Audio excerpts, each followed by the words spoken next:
First on the road is Michele Scarponi. Behind him, and shortly to pick him up, is Nairo Quintana of Movistar. The overall race leader, Wout Poels, has managed to get back into this chase group, but here it comes, the big attacks again coming from Alberto Contador as he tries to put a little bit of distance between himself and the group behind. He's not happy with them all sitting in and benefiting from his efforts to get back on terms with Quintana, but they all need to work together. At least they need to maintain a steady tempo, I think, if they're going to get back to the flying Colombian. I don't think Alberto Contador has plans to work with any of these riders. He's just going to keep bludgeoning them with attack after attack until he can break the elastic, but to close down very well, very quickly there by Pozzovivo. He's looking pretty good, but now it's Thibaut Pinot from France wearing the under 25 jersey, best young rider, going alone to see if he can try and bridge the gap to a flying Colombian. But meanwhile, 26 seconds per head of the race.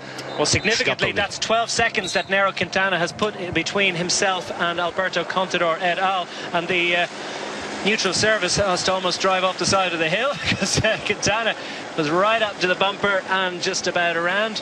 Has a little look over his shoulder, and now the leader of the stage is Nairo Quintana. His situation going into today's stage, Nairo Quintana 34 seconds back on overall from Wout Poels, and now they start to hit the snow. They'll feel that on their face, and it'll be making them blink a little bit more. There's not too many riders back there are blinking. Here comes Thibaut Pinot. He's always in attack mode, isn't he? He's willing to have a go. It's so great to see the French riders attacking. I mean, we saw some great action yesterday from AG2I Villermoz. Remember, that rider was 11th in the Giro last year, so some real good French climbers coming through. But at the moment, it's all about this man, the 25-year-old Colombian, Giro d'Italia champion. He loves these roads. He's had an unfortunate start to the season, but he's certainly making amends at the moment. What a rhythm he's setting. And again, another attack by Alberto Contador, out of the saddle, levering the big gear, closed down by Pozzovivo, closely checked by Rigoberto around Bauke Mollema, and Adam Yates also there, looking remarkably smooth, is the young Englishman. What can Contador do? As I said, he doesn't want to work with these riders. He wants to leave them behind. But at the moment, he's not managing to do so. And again, here comes Pinot again. He's relentless, isn't he? He really is an attacking rider. And it's the old 1-2 between them. Contador will attack. Pinot will have a go. Is this making any inroads on Nairo Quintana? Because they haven't managed to mop up Scarponi yet. Scarponi's still hanging on in between. A significant gap between them, and I would suggest it's well over 20 seconds now to the leader out front as they slow to a crawl again. Now it's Rigoberto Urán. It's his first attack. He's had enough of closing gaps and sitting on wheels. Now he realizes that the race is heading up the road and they're going to lose this, and they're going to lose it potentially overall. Remember, there's a time trial. The final stage is a 10-kilometer time trial, so opportunities perhaps for some of these riders to claw a bit of time back on Nairo Quintana. We went very well in that finishing time trial 12 months ago. So, well, will Quintana be contained? I mean, that group, this stop-start has brought a few other riders back into contention, including a Roman Kreuziger. We see him go onto the front to work for Alberto Contador. But because of the indecisiveness of that group as a collective, Bauke Mollema has taken his opportunity to try and bridge across the gap to this little Colombian, battling the element, takes a glance over his shoulder. Remember, he needs to try and bring back 34 seconds and also 10, 6 and 4 on the line, the time bonuses. But some great action here today. Great opportunity for Quintana now as he narrows his view to try and reduce the amount of snow that is getting into his eyes. Laboured pedal strokes from Michele Scarponi. Busy style from Bauke Mollema. He's all over the bike, but he's really got a hell of a rhythm going there at the moment. Can he sustain this for the remaining 2.5 kilometres? It does. The gradient does ease a little bit inside that last kilometre, as now Astana try and organise things.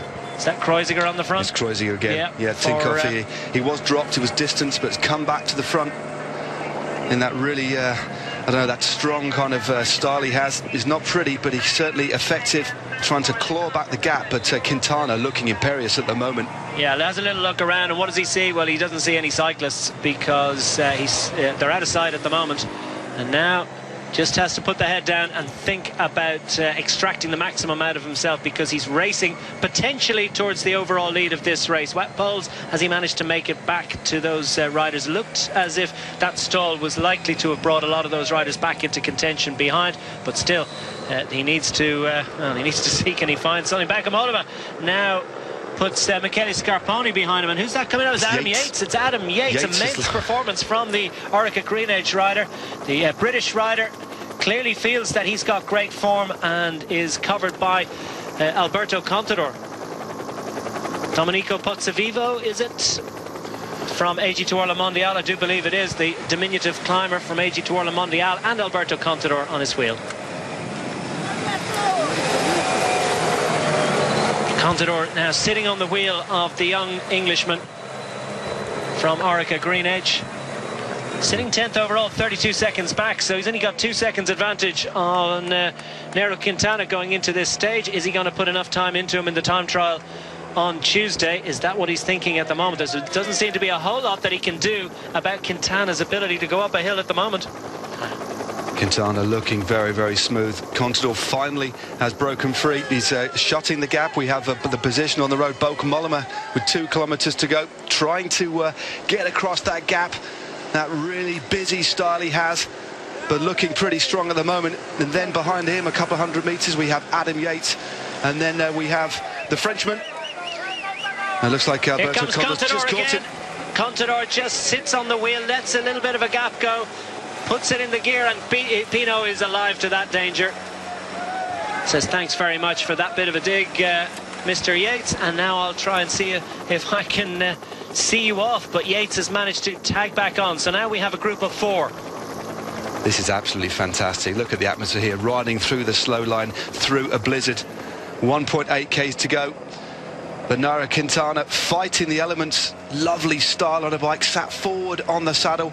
Looks like one of the climbers of old. Luis Herrera, his fellow countryman, has won on this climb about 20 years ago. As we see the great split screen here, Bakamolova out of the saddle, trying to fight the gradient. This is going to be touch and go at the finish. It's a very impressive effort from Bakamolova. He's really giving it absolutely everything, and he's holding off some of the best general classification stage race riders in the World Tour at the moment. But there's nothing he can do about the reigning champion of Giro d'Italia. Won that in emphatic style 12 months ago. Second in the Tour de France the year before that.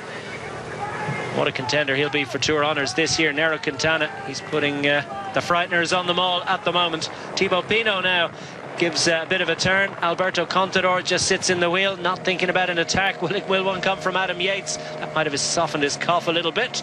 The effort to try and get back into the wheel after Contador's attack. Quintana goes again out of the saddle. He knows that every time he sits in the saddle, the cadence drops, and he needs to try and keep on top of that gear. He doesn't want to go further up the block. This is a really interesting situation with Mollema closing, but what a danger for the Tour de France Nairo Quintana will be. If you look at Nairo Quintana's race program, he's actually riding Droit d'Ors Vlaanderen, then E3 Harelbeke, going to have a taste of the pavé before going on to the Vuelta a Pays Vasco, and then the Ardennes Classics, and then the Suisse and the Tour de France. That's a real all-rounder, isn't it? It certainly is. I'm looking forward to seeing the little Colombian bouncing over the cobbles. But back to today, Alberto Contador forcing the pace still. And he doesn't want to do it. He wants to attack, but it was almost he got out of the saddle and wasn't able to sustain any sort of an effort. Visibility is reducing fast. I hope we retain pictures through to the remaining 1,200 meters, because Nairo Quintana is putting on an epic display in Tirreno-Adriatico today. 26 seconds advantage plus the 10. Surely he's racing into blue. No sign at the moment of the race leader, unfortunately, of Wout Poels. Is in that chasing group. It doesn't look like it is. And again, Thibaut Pinot goes to the front, looks over the saddle. He's not getting any help, but what a ride here by the rider from the Netherlands. Bakamolova, remember, lying in 7th position at only 28 seconds. He's riding himself right up the general classification, but for Nairo Quintana, 900 meters to go. Yeah, 26 seconds is Mollema. So what's the gap to the group behind? Inside the final kilometre, and inside the final kilometre for Nairo Quintana as Thibaut Pinot flicks the elbow as if to say, come on, it's not just me, we need the rest of you to make the effort. Quintana sitting on the point of the saddle, yeah. Continues with that rhythm. This is where you've got to be really careful not to get out the saddle too violently. You're going to slip all over the place. So sit down, keep the rhythm, but he's certainly doing that very well. He's got the neutral service car there indicating the gap to Mollema is at least 30 seconds.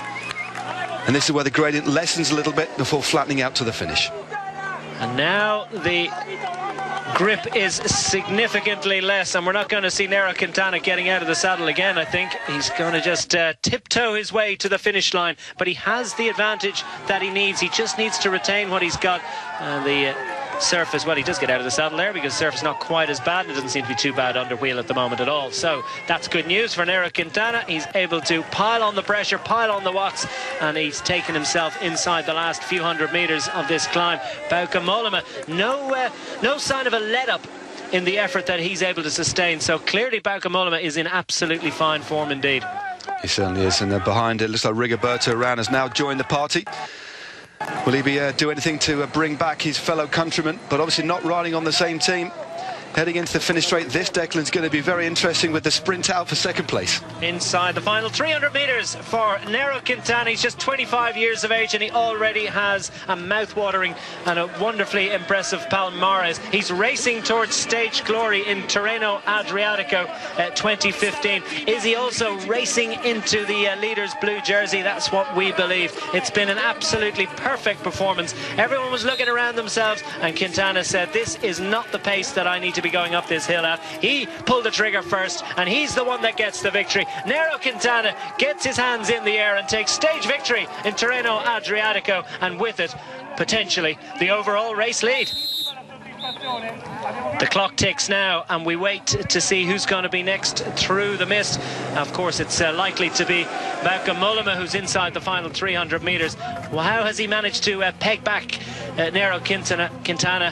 Has he minimised the deficit?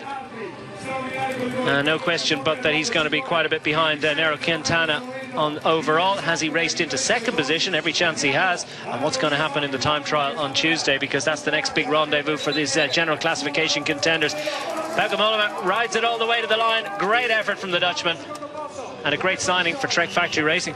That was great to see. It's not very often you see a rider riding through virgin snow to the finish line. Who's going to be third? Looks like one of the riders. It's actually going to be Joaquin Rodriguez. Wow, where did he come from? Rodriguez managed to just drag himself back to the group and comes up with third place on the line. So another good result for Rodriguez. Another third place 2 days in a row.